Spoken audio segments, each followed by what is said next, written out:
Hello and welcome back to PC Retro Programmer. Today's video is another one in the series on advanced CGA graphics programming, and as such it's going to go at a slightly more rapid pace than normal, and it's going to require a bit more background knowledge. And the standard disclaimer applies. These tricks are probably only going to work on actual CGA hardware. They probably won't work in an emulator. I wouldn't try them on anything later than CGA, and either way I'm not responsible if you have a hardware malfunction after trying this stuff. So the topic for today is linear addressing, and I would imagine that there will actually be some people who are watching this video who know what that is. And that just goes to show that linear addressing in and of itself is not a new idea.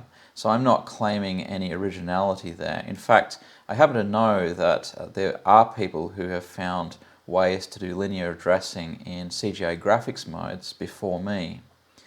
The exact details, though, are a different matter. So the particular trick I'm going to show today, and in particular when I combine it with other tricks in the next video, I think the overall combination is something new.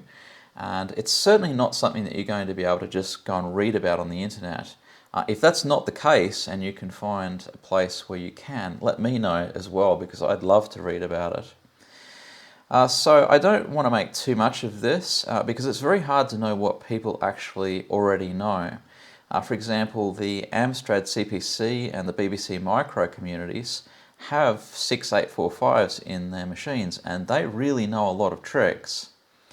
I have spoken to some experts on the PC side, CGA graphics experts, and it's absolutely clear that they don't use these tricks per se, but they have other similar tricks to achieve similar things. So just saying that it's outright new is probably a little bit of a bridge too far, but at the same time I did actually independently discover the things I'm going to show in these videos. So first of all, we need to explain what linear addressing is, and it really is just getting rid of the problem that you have in CGA graphics modes where you have all of the even lines in the first half of video memory and all the odd lines in the second half. This just makes addressing when you're drawing to the screen really complicated, and it really slows code down. And so my application here is actually to remove that limitation to speed things up. And it turns out that you can do that without too much babysitting. It is an advanced technique and it's not trivial to implement, but it does work. So in this video I'm actually just going to be showing a very straightforward program of just a few lines just to show that linear addressing is indeed possible. And of course getting an actual mode out of this is a lot more work, and that's something that I'll look into in the next video to see if that's actually possible. So basically linear addressing revolves around the fact that the CRTC thinks of everything as characters, and so typically you tell it what the maximum scan line of your character is. So when you're in a text mode you set that to a 7, and that means that it will display scan lines 0 through 7, that's 8 scan lines in total from the characters, and it gets the actual pixel information from character ROM. Now in graphics modes it's really just doing exactly the same thing, except that you tell it that it has characters of height 2 by telling it that the maximum scan line is 1, so there's scan lines 0 and 1. And the CGA card just tells it to get the data from video RAM instead of from character ROM, and so that's what pixel information is that actually gets displayed on the screen. And as you know, the even lines end up in one bank of CGA memory and the odd lines end up in the other bank, and this is the thing that makes the addressing non-linear. So it's jumping back and forth between the two banks alternately as you go down the screen. So the idea is to set this value here to a 0, and what this will actually do is tell it that there's only one scan line per character, and they'll basically all be even scan lines. Now, of course, this is going to come with some problems. First of all, we want a 320 by 200 graphics mode normally, and that means that you need then 200 characters down the screen. And the problem with that is that the CRTC can only count to 127. So that's why we need to look into methods for dealing with higher numbers of scan lines. And so that will be a topic for the next video. But we can still get this to go just simply by having the CRT repeat the frame twice on the screen. And this will just happen automatically. And the reason is because although there'd be a sync pulse in the middle of the screen, the monitors will typically ignore it. Unless the sync pulse is really near the end of the frame, the monitors just don't pay any attention. So it's perfectly okay, at least on the hardware I've tried, to have 2 frames on the same screen. So remember, we have a total of 262 lines on the screen that we have to fill, and we always end up with one more scan line than we actually specify. That's what this +1 is about. So this 127 would actually be 128. So if we have 2 frames of 128 scan lines, that's 256 in total, and we're 6 short, so we need an additional 3 per frame. So what we can do is just set the vertical adjust to 3 instead of 6, and that'll add the extra 3 scan lines that we need for each of the 2 frames on the screen, and then we'll be up to a total of 262, which is what we want.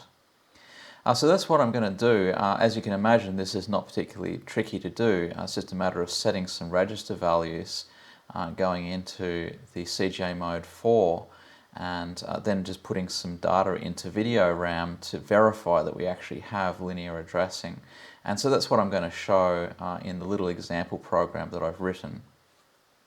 So let's take a look at the actual code, and what I've called this is linear.asm.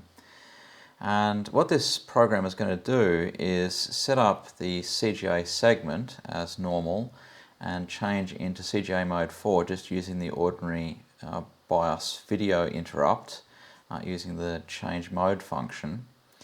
I'm not going to do things very gracefully here. I'm now just going to set the values for the vertical adjust and the character scan line max, which I just explained. They should be 3 and 0 respectively, and I'm just going to do those at an arbitrary time. So obviously this may have undefined consequences, but it should be enough to make sure that this is actually working. And later on we'll do the more difficult task of cleaning this up so it changes gracefully into this mode. So we'll set the offset to 0, and what I'm going to do is draw 80 horizontal bars on the screen just so we can verify that we have linear addressing. So I'll put a different bar on each line, each of the first 80 lines in video memory, and each bar will be just a byte which is set to all white pixels, so just FF in hexadecimal, and each bar is going to be at a different position on each line. So basically we'll just write a bar into an offset. That then increments the offset since we're using STOSB, which increments DI, and we'll add another 80 to that. So we'll actually be moving by 81 bytes for every bar that we draw. So the bars should end up sort of diagonally down the screen, one after the other on consecutive scan lines on the screen if we have a linear mode.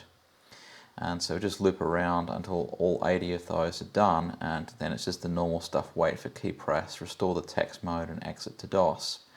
So let's assemble this, and actually I'm going to run it here. This is an emulator, so we'll see whether anything at all happens in the emulator, and we'll link linear. And so if I run it here, you can see that's clearly not worked. We don't have 2 frames on the screen, and this is not at all linear addressing. It does look to me actually like we do have consecutive scan lines there, although I'm really not sure what's going on, whether they're supposed to be individual scan lines or whether we have pairs of scan lines sort of jittering between each other. I really don't know what's actually happening there, and so obviously this doesn't work in an emulator, not the way that we expect. So let's actually run this on real hardware and see what it looks like. Well, here we are on my XT clone. It's an 8088 at 4.77 megahertz, and this is equipped with a genuine CGA card. So let's run the code on here and see what difference it makes. And yeah, that's definitely looking much more like it. So I think it's disappearing off the top of the screen there, probably because of the positioning of the sync pulse. But this is clearly 2 frames on the same screen. It's just the same thing repeated, of course. You can see that we definitely have 80 horizontal bars in each line because it stretches all the way across the screen, which is what we'd expect if that were the case. But at the same time, it's also clear that these are on consecutive scan lines. If they weren't, we'd have a total of 160 scan lines being taken up, which would be most of the screen. And clearly we've got the same thing twice on the screen, so we must indeed have linear addressing. After all, we've got nothing at all in the second half of video RAM, and if it were taking data from there, we'd end up with black lines between the white bars that we've got on screen. So I'm very satisfied that this is actually working. Of course, it's not really what we want ultimately. We don't want the same frame repeated twice on the screen. In order to have a proper mode out of this, we really want a single frame of 320 by 200 and to retain our linear addressing. So that's going to be the topic of the next video, and strictly speaking, I don't know for sure that the technique that I want to use is actually going to help. I actually asked an expert about this and he expressed some skepticism that it would, but I've done similar things in other video modes and that's worked, so I think it should be possible. I guess it'll be interesting to watch either way.